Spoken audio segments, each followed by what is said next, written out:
How long can it continue, Patrick? This rally we've seen post-Trump, all on the back of this reflation hope, trade, thinking, whichever way you want to put it. Yes. Well, I think it's been, well, from a personal observation, it's been the most hated bull market since 1998. And it continues to be. There's still a lot of cash around, but this development with Trump, I think, is very significant.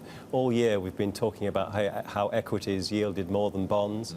We've seen the most powerful move, vicious move, if you like, from bonds into equities.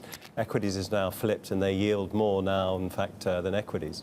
So that, to me, is very significant. I think the Trump economics is a very powerful one. You're moving from monetary policy to fiscal policy, which will release the inflation genie a little, I think. So you're going to see higher rates, but certainly the implication will be for much better growth.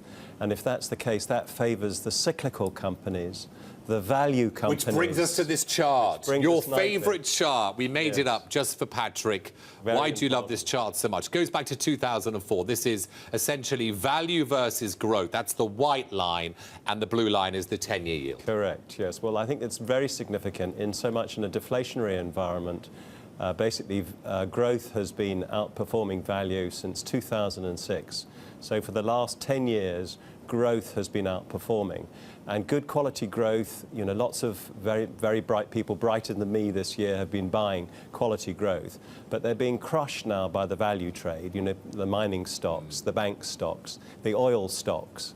And I think, you know, you're now in an economy that's slightly more inflationary, that favors the cyclical stocks, which are the value camp.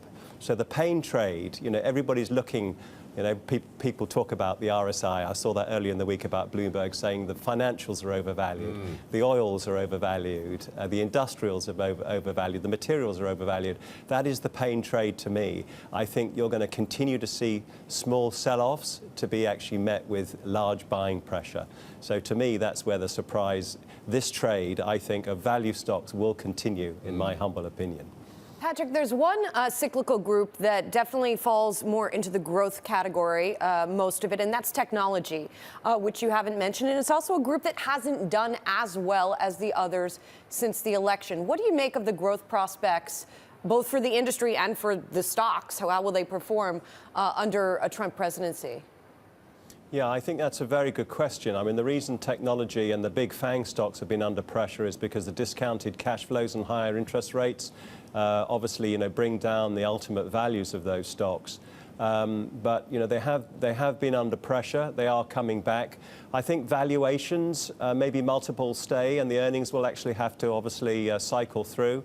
But I think those stocks will continue to do well. I just think on a relative basis, you know, you've seen big moves already in some of these technology stocks.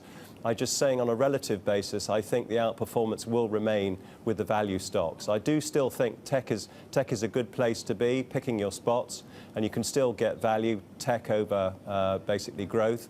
So I think you've got to pick your spots, but I do think value per se is going to outperform. And Patrick, as we get into next year, as we actually get some of these policies being introduced, if we continue to see bond yields go higher, is there eventually going to be a bit of a cap on growth in the United States in terms of economic growth, meaning not growth in the stocks? And then what kind of trickle effect will that have to some of these value industries that you're talking about? Well, I think, you know, Trump is just the deal maker. I think he's exceptional. He's actually put around him the cluster of some of the brightest brains in the country. Now, you know, I was reading a report yesterday saying that maybe credit quality, which has been extremely tight despite what's happened to mortgage rates and basically the availability of credit, I'm not talking about subprime, has been still very difficult. So I think they will continue to actually lower credit standards, and that will really release a new wave of basically consumer spending. And I think that in itself will really benefit all these value sectors.